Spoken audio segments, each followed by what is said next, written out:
All right, everybody, welcome to National Chumps. Welcome back. Special guest joining us today, University of Northern Colorado player, defensive back, Fountain Fort Carson High School graduate, Myles McClarity. What up, dog? How you doing? What up? Thank you for having me. Thank you. Yes, Man, sir. Miles, we're so excited to have you on, man. We've some of us have known you for a super long time, like Jay Bird and myself, and just the journey that you've had throughout your career, the battle with leukemia, obviously a huge one, that you kicked ass in, by the way. So I let's not appreciate forget that. that. Oh yeah, hell yeah. And just your journey as a football player and getting to where you are now.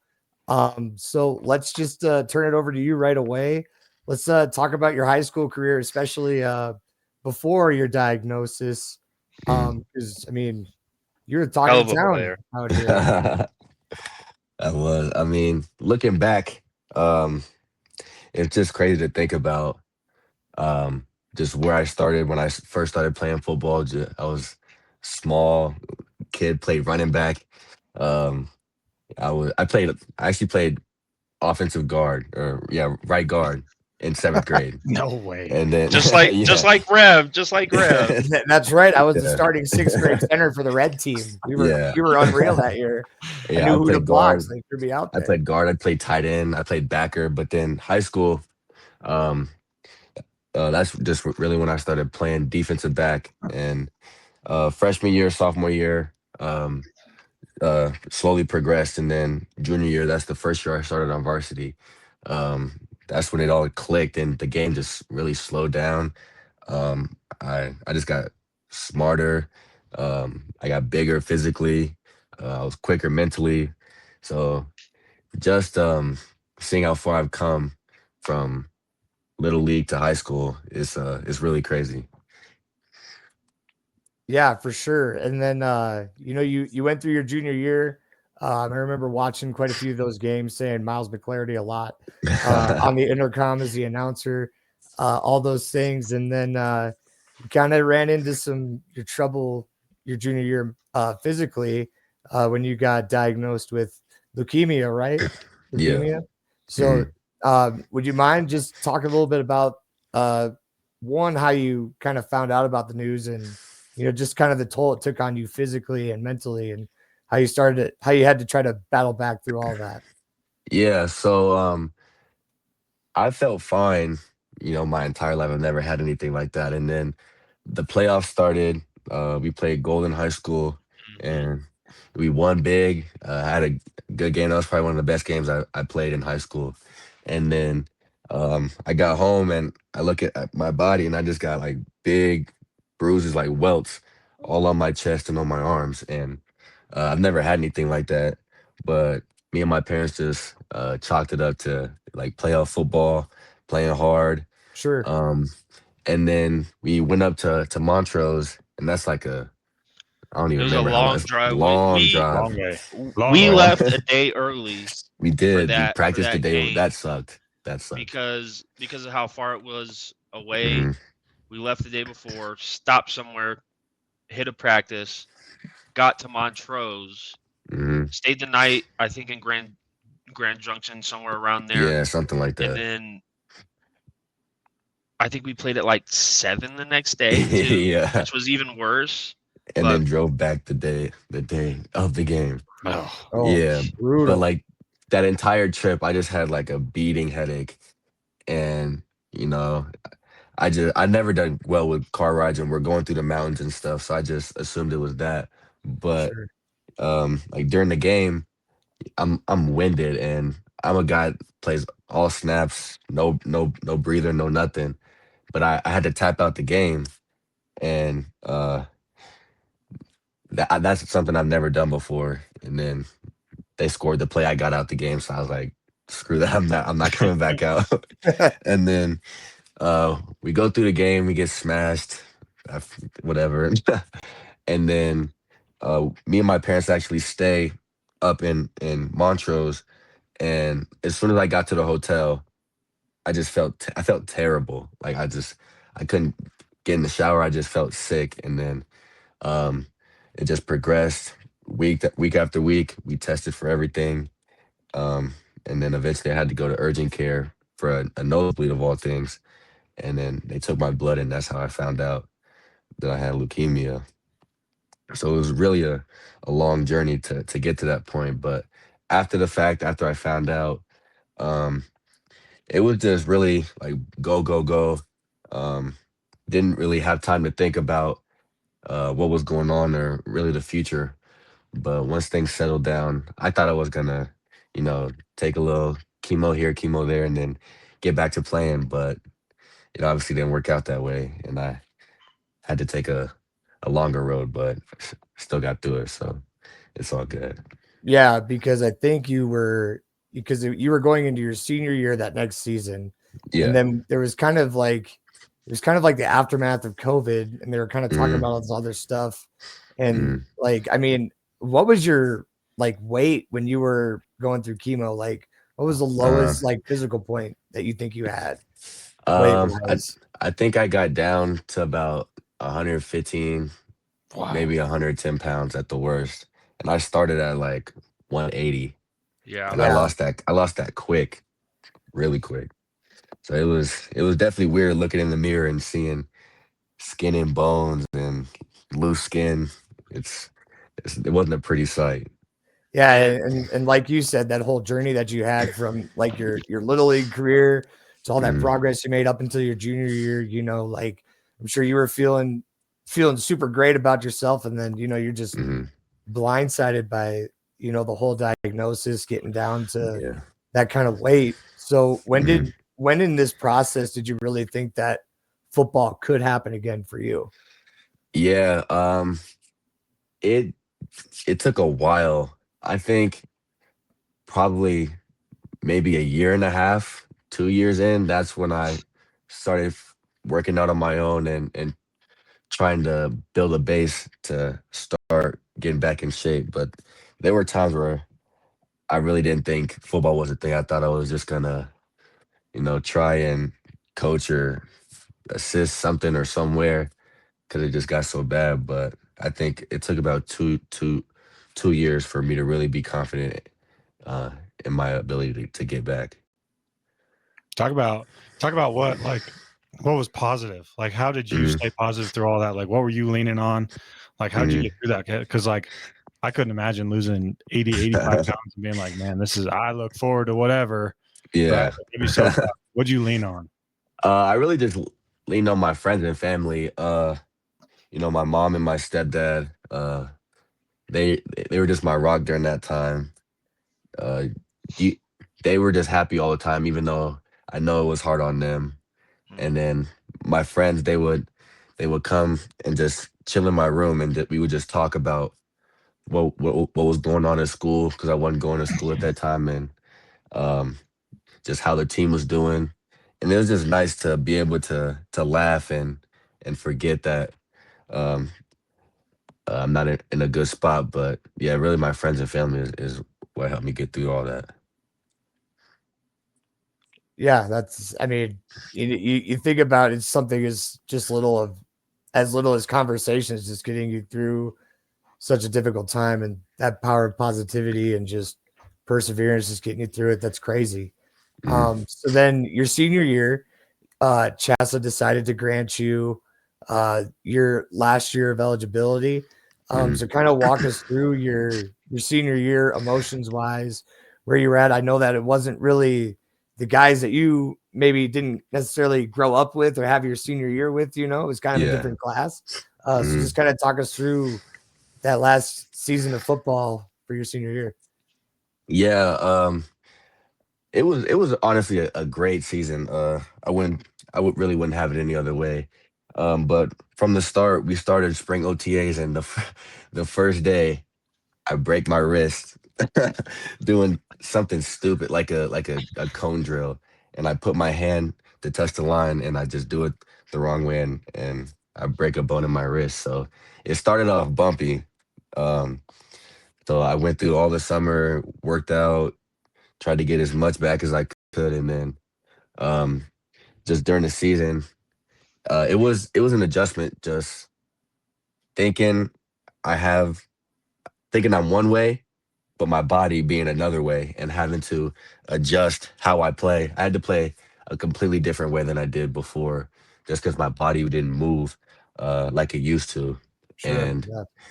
um, my teammates really helped me.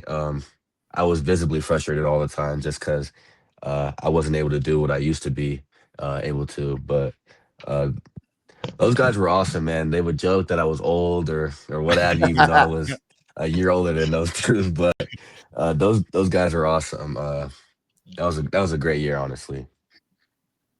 Yeah, it was a pretty fun year to watch you just get back on the field. I know that the whole town of Fountain was really just cheering you on, and I know that that whole coaching staff was uh, very proud of you and just all the work that you put in for that. So now I kind of want to get into your college football stuff here. Mhm, So like you said, your junior year was one of your first years playing varsity. You felt like you were really gaining some traction as a mhm. player. So were you getting recruited your junior year? Were you talking to any schools your junior year before everything happened? Like what was going on there? Yeah, I was getting some group of five schools, CSU, um, Nebraska, and I was getting some FCS. I was getting like South Dakota State, and I thought I was really gonna go big time. And once everything happened, pretty much every school fell off, except for UNC. Uh, the defensive coordinator, Coach Hadley, he messaged me and just told me he's gonna stick with me and he'll be in touch once I get back playing. So recruiting in general sucks. The whole process sucks.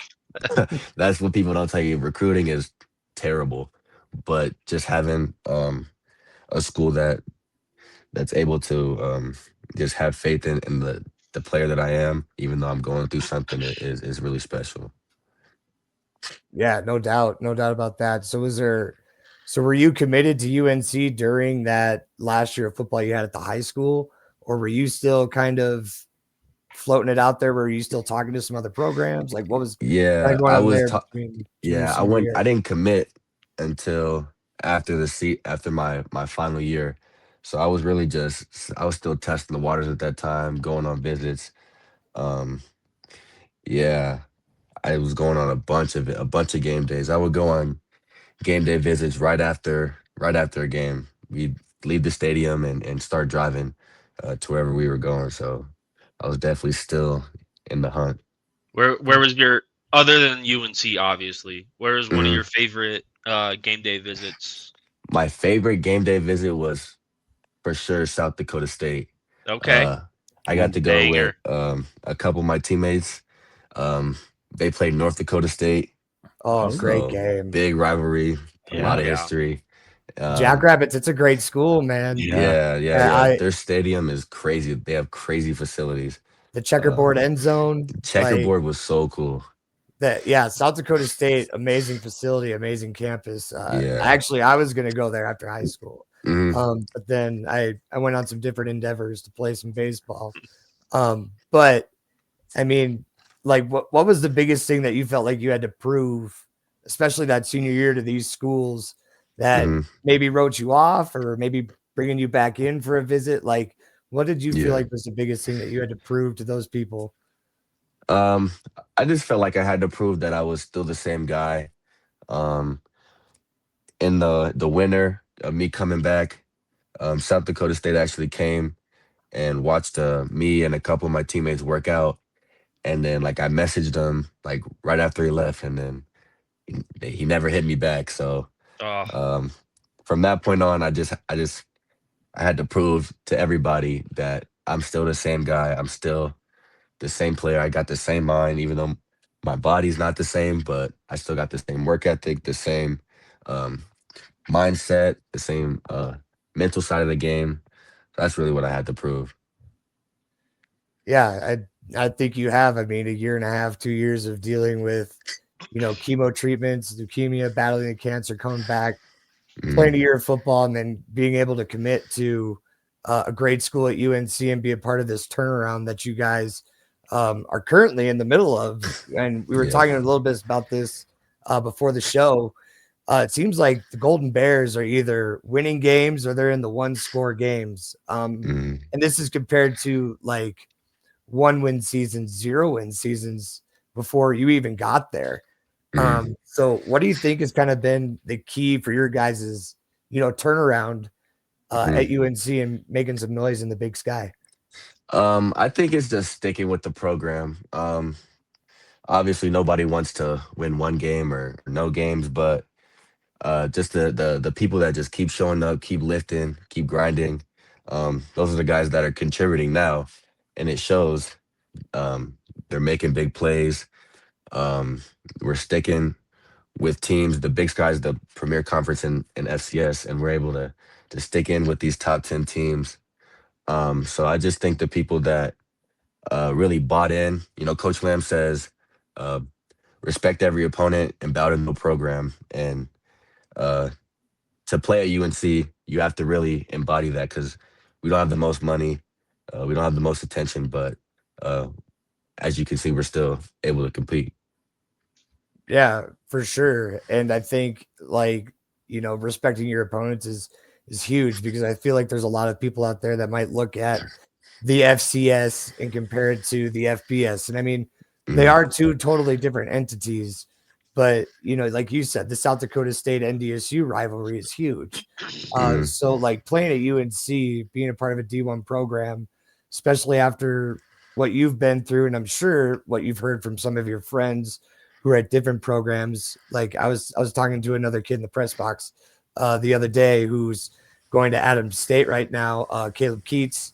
Mhm. He said he's enjoying it down there, but playing football at the D1 level, how does it feel to do that? Just after everything that you've gone through. I mean, even if you wouldn't have had the battle with cancer, Mhm. this is still an amazing accomplishment. So, what do you think Yeah. how does that make you feel? What do you credit it to? It's really a dream come true. Just Division 1 is a blessing. Every kid, that's what they strive for, and I'm just blessed to be in this position. And I just think I credit it to all my coaches. Honestly, I've been fortunate to have a lot of coaches with NFL experience, uh, Division 1 experience, college experience in general, and I don't think a lot of people have that. So as I'm coming up, as I'm playing little league, middle school, high school, um, I just get um, those habits from my coaches um, that come up in college. I get in the routine of college, and I think that's really what boosted me to this level, even though I had some setbacks. Yeah, let's talk about that recruiting piece a little bit more, right? You was like, man, this process sucks. It does. Um, It really does. but it's like your former head coach is like notorious for being like, hey, I got a guy that's going to go play here and here and Hmm. here and here, and that's what makes him great. Um, but it's like one thing that drives me nuts about watching your teammates and former teammates and now kids who are there is like posting their huddle film and tagging everybody under the sun, being like, check out Yeah. my week 9 huddle. It's like talk about that process, like how much you have to do yourself, or like how much Mhm. schools that come and play, and then it's just word of mouth. Like, what's that process look like? Yeah. You have to be a robot, and it sucks because um, the coaches that you're talking to, they know you're bootlicking or whatever term you want to use, but you have to do it. It's something you have to do, Right. and it sucks because they can say whatever they want to say to you, and it could be true, it could be not true, it could be misconstrued, whatever, and you have to, yes, sir, like you because they hold your future in their hands, Right. Right, Yeah. and right. it's. I'm glad I'm in college and I'm past it. Yeah, posting the highlights and you have to scroll 8 times to get to the bottom because you're tagging everybody, and Mm. chances are they probably didn't even see it. It's yeah, I can't, especially now. Like when I was getting recruited, it was the start of NIL and whatever, but now it's impossible to get recruited out of high school if you're not a top guy. Yeah, that portal, I imagine, is a nightmare. And like, Yeah. we've heard some horror stories the last couple of years about some kids who Hmm. had some offers that got yanked last minute.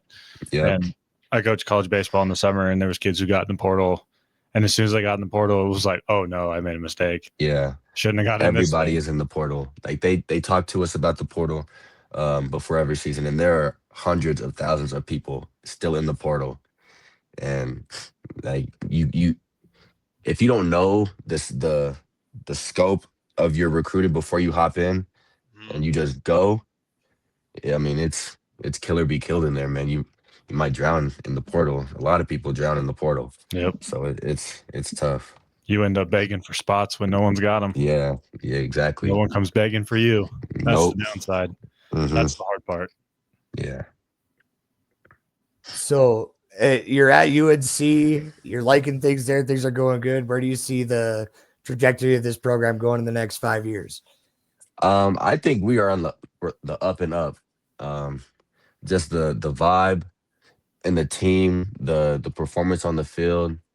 Every meeting, every lift, every practice, you can just feel the energy on the team, win or lose, because we just see the improvement, and we're battle tested. We've been through to the worst you can get, literally, and Yeah, we still have a full roster.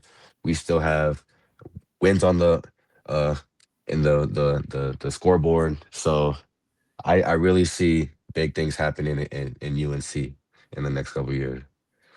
So you guys are literally 1 or 2 touchdowns, field goal away from being undefeated right now. I was literally just talking to Coach Lem about that on Sunday. We're a couple plays away from being 6-1 or what have you, and ranked probably in the top 10, maybe in the top 5.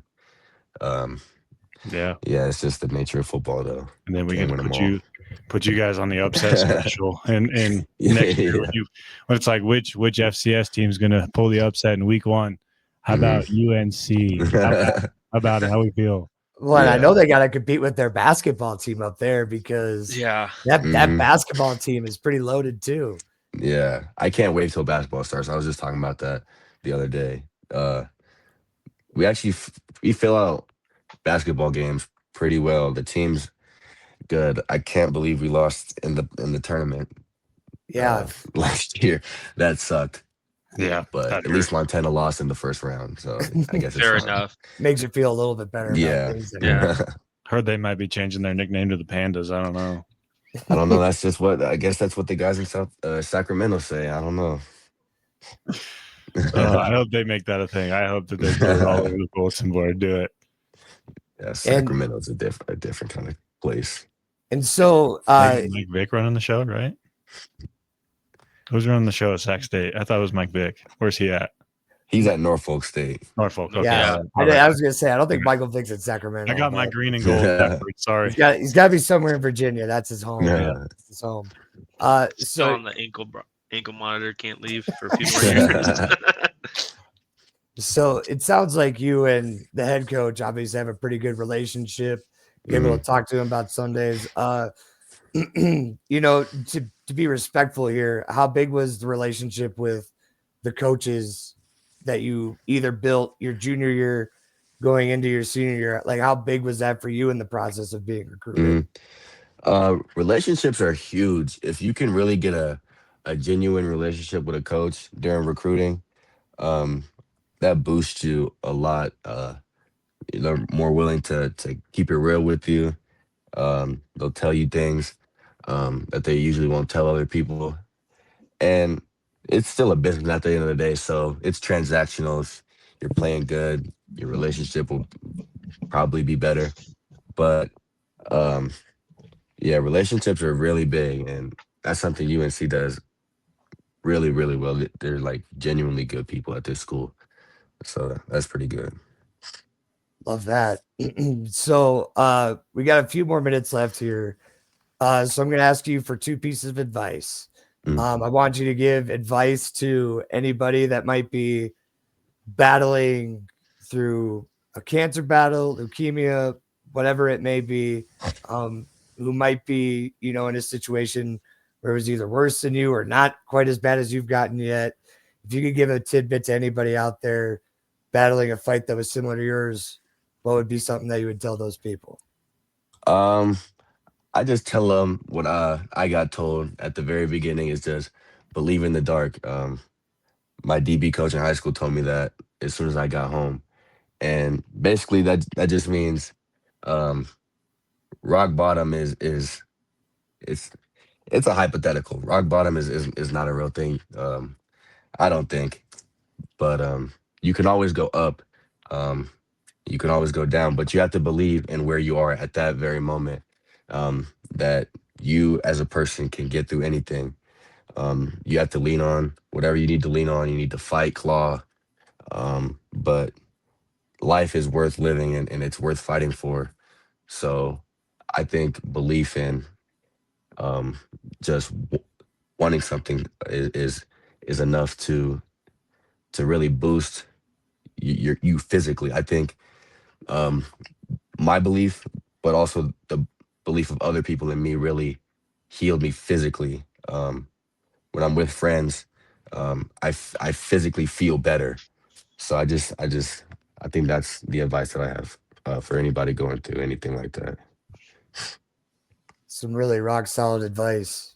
And honestly, something that I think anybody could benefit from hearing that. So thank you for sharing that with us. Yeah, Um, I like that Edward. piece. What was it? Believe in the dark. Yeah. Yeah, I like that. Coach Harrison Yep, Hunter said that. I like Coach That that. guy. Coach Harrison. That's awesome. So then last piece of advice that you would give to somebody going through the sucky recruiting process. What would you give um, to those kids who feel like they might not have a home anywhere, or the kids who might mhm, feel like they're better than anything that they've gotten offered? So mhm. Yeah, I just say there's always a place for you. Trust your gut. If something feels off, it probably is. Um, don't go anywhere just because of the name or who they have coaching or what players they have in the league or in bigger places. Um, just really know what you're looking for in a school, know what kind of people you're looking for in a school, and stick to that. People are going to try to sway you. They're going to try to send the house and try to sway you to get there. But if it doesn't feel right and it doesn't feel like a fit, um, you don't have you don't you're not obligated and you don't owe anybody anything. You owe everything to yourself and the people around you. So just stay true to yourself when you're going through recruitment. awesome. Well said. Got time for one more question for you. Mhm. Favorite place you've either played or watched a football game? My favorite place I ever played. I have two. I got the Kibby Dome. I played at the Kibby Dome this year, and Yes. it lives up to the. It definitely lives Yeah. up to the hype. Um, and then dare I say Canvas Stadium, but that's I think I'll go with South Dakota Stadium. There we go. Um, that was another indoor one, and they had like AstroTurf. I never played on AstroTurf. It was loud. It was so loud. Like we went on kickoff right before overtime, and my heart was beating through my shoulder pads. It was crazy. I think those are the two best stadiums I played in. That's awesome. Kibby Dome is an absolute sickos committee that one year, place is man. that place is massive. That place is awesome. And you Awesome. guys Yeah. and you guys pulled the upset in the Kitty We Dome. did. We did. Absolutely. We did. Jared That was a Allen's alma crazy game. mater. See you later, man. That's some awesome stuff, dude. Well, Mm, Myles, like we said at the beginning, we think you're one of the best stories in college football, I if appreciate not all that. of sports right now. We know you as a person. We really appreciate you coming on and Mhm. sharing your story with us, talking a little recruiting, and just shooting the shit with you a little bit. Yes, We had a sir. really good time talking to you. We wish you all the luck going forward. And I know you said you're at 110 during chemo. What are you at right now? I'm at like 190. I was 192 after practice today, so probably sitting around And 195 right they now. got him on the Yeah. protein I was shake. gonna say, he's on protein shake. He's not on that Nick Saban air diet. I Nothing, know the nothing air ain't like got that. calories in it, Air guys. has no calories. All right, Myles, thanks again. We Of appreciate course. you. Uh, Hmm. we always send it to Bird for our send off. So Jaybird, give us a quick little roundup here, and then we'll get out of here. please, everybody, like, follow, subscribe. We love all the connections we have with people. We're excited to have more connections. We appreciate you, Myles, for being here today Yes, sir. and sharing your story. We want more people to hear it, so we appreciate you being on here for sure. Love you guys. Chumps out. Chumps out. Now,